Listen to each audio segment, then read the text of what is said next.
taking you back to 1886. In the UK temperatures, and they ran them down July 22nd when it was supposedly hottest ever in the UK. They're like, wait, 1886 was warmer. You forgot the further back records, news media. Adapt 2030 Mini Ice Age Conversations covers changes in our climate due to a new and intensifying grand solar minimum. In the media, overlooking, downplaying, or burying cold weather changes occurring on our planet. This is in order to keep the global warming agenda steaming full speed ahead. I do this podcast and radio program because we need to begin conversations on how to adapt our food growing strategies long before 2030 as agricultural zones shift, affecting global crop output, but very few mainstream media outlets are talking about the most important issue of our time, cold weather crop losses. Our sun is going through a 400-year cycle, which has effects on our weather patterns as our magnetosphere weakens and the jet streams go out of flow. It's not CO2, it's not you, it's the sun. Are you ready to thrive in the Grand Solar Minimum? Then join me for Mini Ice Age Conversations. I'm your host, David DuByne. Welcome to the show. Good afternoon, good morning, good evening, wherever you are on the planet. Mini Ice Age Conversations, the podcast, the radio program, and the Adapt 2030 channel on YouTube. It's about trying to interlock the cycles from not only our sun and our earth, but the solar system, and then the spiral arm of our galaxy. And how does this electrical interaction and magnetism interact to create cycles? They're electromagnetic, they're on frequency, and they're mappable. We're just starting a new cycle again here. We're into it. We're in the entry phase of a new cycle. So you're going to have three choices here of check the box, which one it will be. Now, I've been in firm belief in the beginning of my channel, it was a 400-year repeat of the Maunder Minimum. We're taking a look at a lot of temperatures now, and so many temperature records, especially right now, are breaking anything that's ever been recorded back to middle 1800s standard now. Before, a couple of years ago, there was a lot of records being broken back to the 1920s, 1910s. There was an occasional 1899 record. But now everything that's being said, and this is strange, in the summer for cold, smashes everything recorded. And, there's good records going back to the 1860s. And then we have the heat records being equaled in the UK. But this cycle that we're going into, especially in the UK, everybody's talking about the heat in Europe, and that's great. I understand it's hot. We're having some serious anomalies going on with our jet streams. I talked about this in my book, Climate Revolution.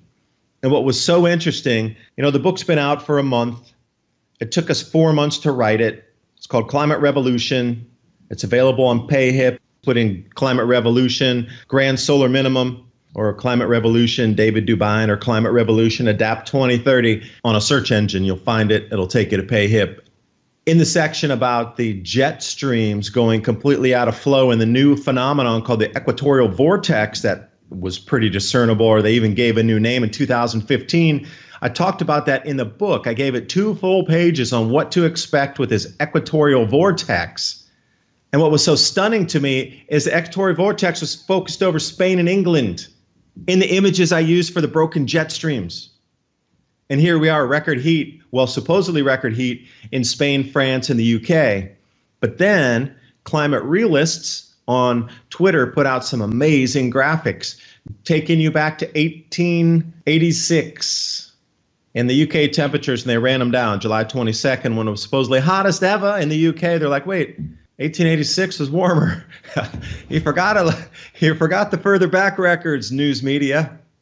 So they put out everywhere they said there was record heat. They found further back observations from Greenwich and the weather observations at that time. Hey, July 22nd, you said it was record hot. No, it's not. 1886 was warmer. And then they show the exact date with the exact heat temperature.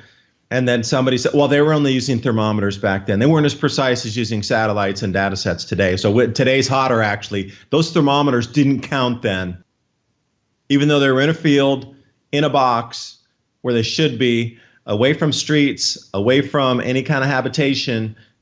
Yet the new monitoring stations are smack dab on a roof next to a street. but they still weren't as hot, or if they were like a tenth of a degree below or actually hitting the same record. It's incredible how the news media could miss such easily findable data from the Greenwich Observatory.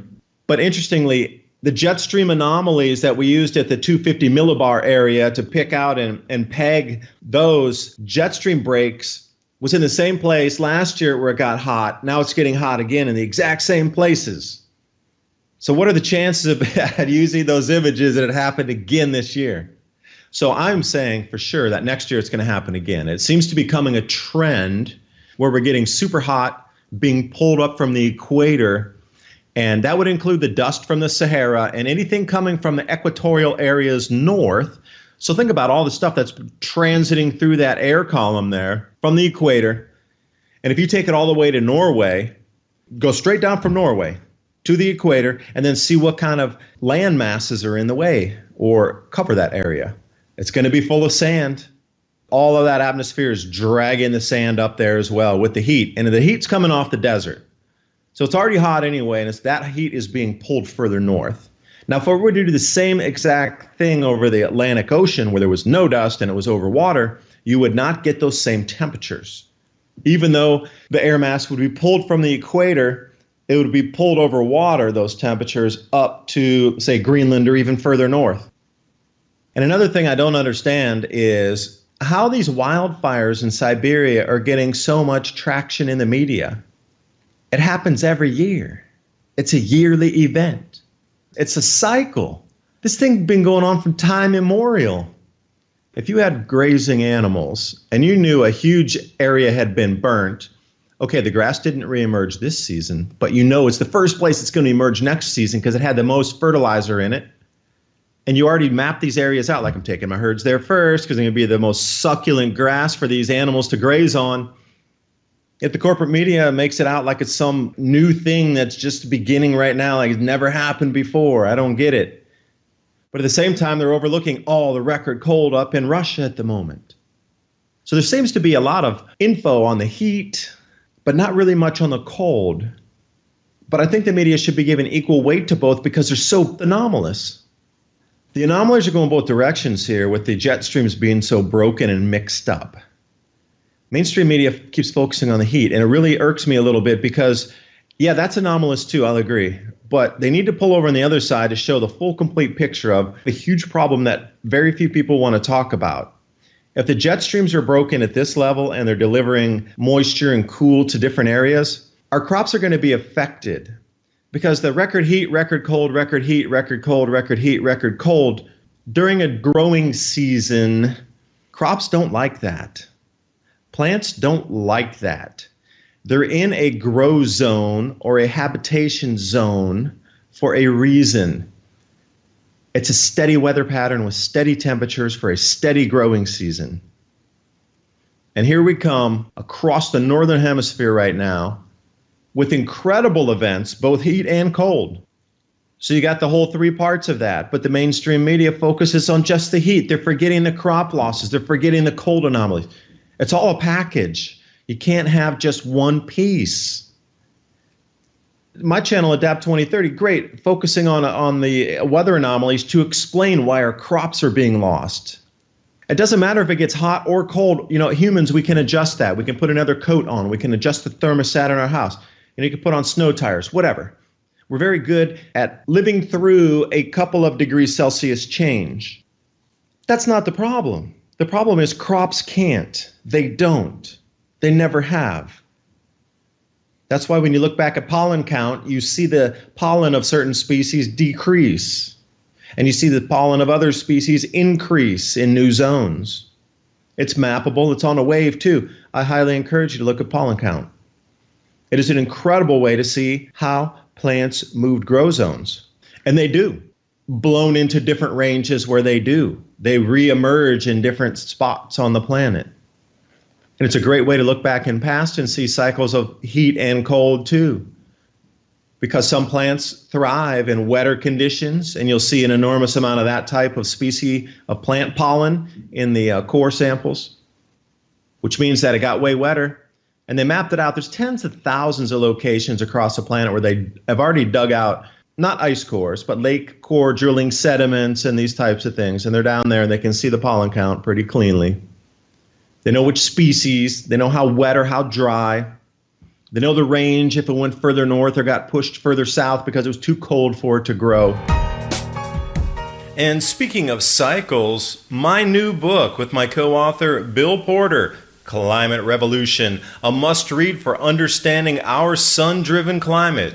As we progress deeper into this new Eddy Grand Solar Minimum, weather extremes leading to global food scarcity and higher food prices are here now. This book describes the expected changes, how to survive and thrive during future challenging times, and also practical preparations.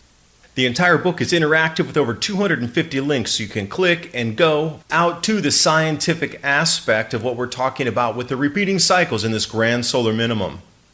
The science is explained so you understand the mechanisms. The solutions are there because we know we're going to face these exact same problems again that were faced in the Maunder Minimum, the Sporer Minimum, the Wolf Minimum. Find designs for building greenhouses, grow guides, beamed soil techniques, as well as bioreactors to create your own growth hormones for the soil. Available now, the new Adapt 2030 Climate Revolution. The link's in the description box below. Plants walk. They move naturally. They're in the zone where they live right now because it's habitable for them. It's very much like us. We like to go to beaches for holidays. It's very pleasant for us to bask in the sunshine like a coconut tree. Coconut trees don't live in New York, but at one time they did when the Arctic was much, much hotter. Arctic was like 9 degrees Celsius warmer? So think about that. It would have been coconut trees down in South Carolina all the way up to New York. Now it's palmetto trees in South Carolina down to Florida. There's been a slight shift. But through the fossil record, they see that even coconut trees existed in New York, what is now New York State. There were ferns, like tropical ferns in the Arctic. The shift has begun in earnest. So do we get a 400-year cycle? Possibly. I think that's too small. 2,000-year repeat for sure. Now, Mavstar is putting out a really good video this week. If you follow Mavstar, he is following the North Pole migration with his own independent network of magnetometers that he's given out to public individuals. If you want to join his network, hit him up, pay the money for the magnetometer, he'll send it to you. He's already pre-coded the software inside himself because he's looking for certain things that were not pre-programmed in the regular magnetometer that came with it. So he wrote his own code. Now, what he is saying in earnest in his new video is we're in the midst of a magnetic pole reversal, and the speed at which it has just jumped indicates within 4 to 7 years that we're going to reverse. This would kind of explain why every forecast given out for a grand solar minimum is way too generous at 400 years. It's way too conservative. Like the things that were predicted for the 400-year cycle were not supposed to occur until 2023. The weather you're seeing now and experiencing would have been the build up into 2021, 2, and 3. So it's occurring a couple of years beforehand. Now, with this exponential increase years before forecast, it's going to exponentially increase again. So this linear trend of movement into and the step down into this grand solar minimum, I think, is being amplified by this magnetic pole excursion. The magnetic field on our planet is weakening faster than anticipated. And Swarm from the European Space Agency, NASA, anybody monitoring magnetics on the planet, the Japan Meteorological Institute, nothing's forthcoming anymore. They stopped all the data feed. But Mavstar has his own network out there. So he has just shown that it looks like the North Pole is now over Asia, magnetically, not physically, but magnetically. So think about the jump of how many miles that would be, and then take a look at the weather across the planet on how far out of sync the weather is where it should be. So there's this graphic he's pointing to in another peer-reviewed research above 10 magnetic north. And it traces back to 1900 all the way through present day, 2019, July 1st. But it's pretty steady from 1900 all the way to 2010. It's steady and has regular incline. But then from there, it looks like Michael Mann's hockey stick. Now, the fake Michael Mann hockey stick, which we're all familiar with, just move it over to the magnetic pole movement, and you get the exact same trajectory of something has just jumped the shark here. It has a steady trend, and then a whoosh, hockey stick right off the back there for the amount of magnetic movement. So where the pole was circa 1900, they're at around 1,700 miles of movement. But the first 800 miles was from 1900 to like 2010. So since 2010, it has moved over 800 miles. Now the projection is, he's like, it's going to jump another 100 miles this year. That's 2 degrees latitude. So think about that. Every year it moves 2 degrees latitude. 10 years, that's 20 degrees latitude. Do you understand 20 degrees latitude? That is the difference between freezing your butt off in Chicago or sitting on a beach with margaritas under coconut trees. That is the difference. 20 degrees latitude. And you look around the world and you go, wow, it's super cold like it should be in the Arctic. Whoa, it's super hot like it should be closer to the equator. I'm putting 2 and 2 together here that something much bigger is in play than just a grand solar minimum based on this alone. And speaking of South Carolina, I wanted to talk about the mysterious 10,000-year-old face sculpture found in a battlefield in North Carolina. So there were a few people out there looking for battlefield relics with metal detectors, as the entire southeast U.S. is strewn with that. Because there was an old Civil War highway in our backyard in Tennessee, and as kids, we'd go out there with metal detectors and we found stuff, belt buckles, nothing of real value, but it was just super fun to go out and look for that stuff.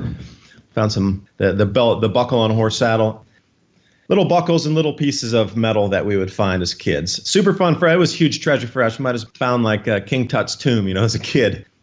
But anyway, sculpture found in North Carolina, battlefield, it baffles the experts here. They don't know where it came from.